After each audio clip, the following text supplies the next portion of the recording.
Sitting here with Sebastiaan Rothmann, and things have been going really well for you lately. 3 for 3 in the last 2 weeks. Let's talk about these latest fights one by one. Let's start with Cohen, Ray, Jabulani, and then Lucky. Yeah, well, Cohen, after a long layoff and personal stuff, he came back. We worked quite hard. He's a totally different person. I'm quite excited. He'll definitely get the job done. I think he's going to be a superstar in the next few fights. So Jabulani, I told you from the start we're going to go for a stoppage. Everybody says we're not the biggest of punches, and I told you we're going to make a statement, and that's exactly what it did. I think Jabu caught me a little bit of ways. I thought maybe 5-6 rounds because he's sitting down his punches. The first round was a bit of a shock, but I'm very, very happy with his development. He's growing a lot. He's also challenging me as a coach, so I have to bring people from outside in and also educate myself more. And then in Lucky, 2-year layoff, 2 losses in a row, come back and change his game plan, the style of his fighting, everything for this one. And he dominated, very good body punches. Didn't listen too well the first 2 rounds, gave him a bit of a snot club there in a corner, and just came back so much. And I really appreciate it. I'm a very good line. I really feel blessed. I wanted to ask you about, let me start with individual questions. Cohen Ray coming after the break, were you a bit nervous to see what sort of a Cohen Ray was going to come? Not at all. The reason why I wasn't, we spent time a lot. He's almost like a family member to me, and even in the lockdown we were communicating the whole time, so I wasn't that. For me it is more mental thing with Cohen. If he starts believing what I believe in him, it's going to be a lot easier. And then Jabulani Makhense, for him to reach that superstardom level, do you think he's on the verge of what he wants as a world title next year? Yes, I definitely think so. Internationally is the only way to go now.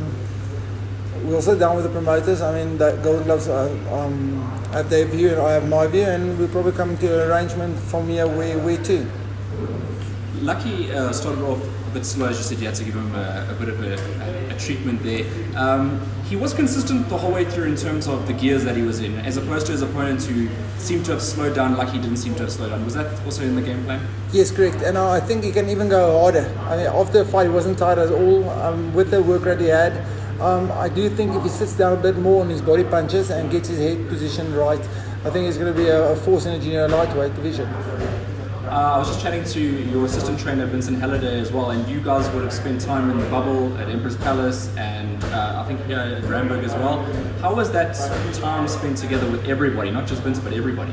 Well, I enjoyed it, especially with the fighters, because you get to know the guys better, also seeing what different camps are. And, I spent time with Norman Gabane. It's unbelievable. I stayed in the room with Ledwaba, and it's just to treat and see how they see the world. It also helps me, and also talking about the past, old coaches they had, where they were in different places. It is an eye-opener for me as a young coach. Sitting there, did you learn anything that could help you with your boxers? Of course. Yes, the old man like him talks to you and he tells you about Dungan's routine and what he does. You learn the whole time. So for me, I take any little bit of advice. I love this game. As a boxing fan, I love it, and you learn the whole time. For trainers that haven't been in a bubble yet, how would you describe it? Well, get yourself a schedule. That's the most important thing. So you have to have a certain routine in the day. Like at Emperor's, we started off every morning with a Bible study, 6 o'clock, 7 o'clock. We had the gym till 9. Then we did breakfast. Then we had a mental session a bit later on. Lunch, after lunch, we had a pad session. After that, we dinner, and then we got a nice little chat towards the end. That makes the time go a lot faster, but also lets the guy focus on stuff and also not overthink it. So you're in the moment, you're still the same way, but the structure helps you definitely function better. Do you see it as a, bubble is obviously separated. It's like almost like an overseas trip. It might feel like that because you're not in your natural environment. You can't go home and eat what you want to eat. You got to eat whatever's there. Is that preparation for your boxers before they go abroad? Definitely, and it helps you also find out the little things that bother them and stuff. And everybody is different, so there's no blueprint. You have to take it as an individual sport. So getting to know the guys on a different side helps a lot. Do you think going forward, obviously when things open up, one day eventually they should open up again, all this experience now is going to pay dividends for them. Definitely. I mean, but every fight is experience. I think the bubble helped us a lot more than anybody else. I must be honest. The run we're on, I'm taking it for. It's not going to last forever. So every little blessing that comes my way, I'm very grateful. But it definitely helped us just to almost become a stronger unit together. What did you learn most out of this whole thing? Well, people skills, definitely the mentality of boxers, and the guy on the other side of the ring usually is a lot more like you than you think. So I mean, we still hate each other's guts when we compete against each other. I've got no problem with it. But you learn different side of Sean Smith. And you say, okay, but listen, Jeremy who works with me in the corner. He's got a little kindergarten thing, and you learn a lot about it. When you go to Leganolo, you hear about the Pacquiao fight, and you learn stuff like that. Harold and me have been so many times together, but you still learn little things about him as well. So no, I enjoyed it a lot.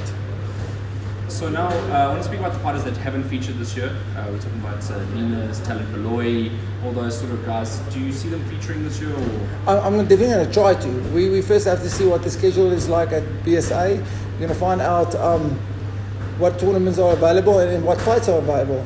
I know Golden Gloves like the December one with Kevin, and I might get Jabulani on there. We're going to try and see what happens. I definitely want another fight for Cohen Ray, just to get the ring rust off. But all my guys, I mean, we need to keep them busy. The long layoffs don't help for the career-wise. I try and do a career path for the kids, and I'm like, Jabulani at 27, it's time to make the move and make money now. So that's where we are at. I asked Jabulani a question about tools because the news isn't going away. The public is always messaging me, and he also said like he'd love the fight next year, but it's up to you and up to the management team and everyone involved. How do you see that fight playing out? Do you see it playing out next year? I can't tell you what happens tomorrow at the moment. Remember, this is 2020. This is the poker hand. We don't know when the Joker comes out. Yes, of course. If the fight's offered, we'll take it. I told you last time. I'm not saying anything about the result. Tool's an unbelievable guy. I got a lot of respect for his camp as well. But if they offer us the fight, then the money is right, because that's the key. At 27, I need to look after my financial state of my boxer. That's the most important thing. Post boxing, if you got, let's say we're lucky, we got 5 years in here. I need to look at him financially and say, listen, this is what we're going to gain, this not. And the shirts. Yeah. What's that? I see Loftus First Fault Elite Boxing Gym. Is there a change of name? No, that is my gym, Civ Elite Boxing. We just put it on, and you'll see in the back I've got Cohen Ray and Jabulani's names on the back. So just doing a bit of self-promotion, just to also let the team feel like a team. Yeah, that's another thing I was going to mention. During the bubbles, Jabulani and Cohen are very close as friends, but they did a lot of social media together. Yeah. Do you feel a good chemistry in your camp? Yeah, especially those two. I think they're like brothers. I call them brothers from different mothers. They are, but the group, I think Lucky is probably the guy who's almost got the best vibe. He brings it in, everybody enjoys it.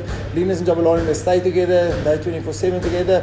Talent, because he grew up with Jabulani, they're very close, so it's a very close unit, and that's why I don't want to go bigger at the moment, to be honest. I don't want real fighters. We're a family, we're trying to be a very orientated type of group, so everybody supports everybody, and I think at the moment that's why we're getting paid dividends of it. Well, as you win more and more, sort of the pressure on you might mount and saying Sebastian's now climbing the ladder, he's becoming the next trainer. I know it's early days, and I know that you said like that. Do you feel pressure like that? No, because it's not me; it's a team, and that's what people don't understand. I'm building a unit. I'm not. It's definitely not about me. It's first about a fighter. Firstly, I had my career. I had enough time in the ring, so it's definitely not about me. It's firstly about a fighter, and then it's about the unit behind the fighter. I mean, I trust most of these guys, even the guys who work for me in my commercial gym. They can technically become trainers of their own and professional, and that's where I want to guide them, so that we get a better network and also understand the finer art of sport. The sport is evolving. I told you last time, at such a rate I struggle to keep up, and you need sometimes guys from the outside to come in and start learning and also see things differently than you do. That's the only way I'm going to grow. Well, results don't lie. You are getting good results with all your boxes, but you said all the time to me that Vincent's a part of the team as well, that it helps a lot. So I think a lot of credit also goes to him, right? Yeah, of course. No, of course. And I'm saying he pushes me the whole time into a different range. He's definitely a difference. If it was just me, I don't think we would have these results. He's definitely the main reason why we're going into a certain thing. And he always knows my door is open, and I always listen to him. The kid is just that flipping, his IQ is so high. So I love it. So yeah. So and also your gym here at Loftus, are you happy with the facilities, everything going around you? Yeah, I'm very, very grateful, especially now with the epidemic and stuff. The Bulls looked after me.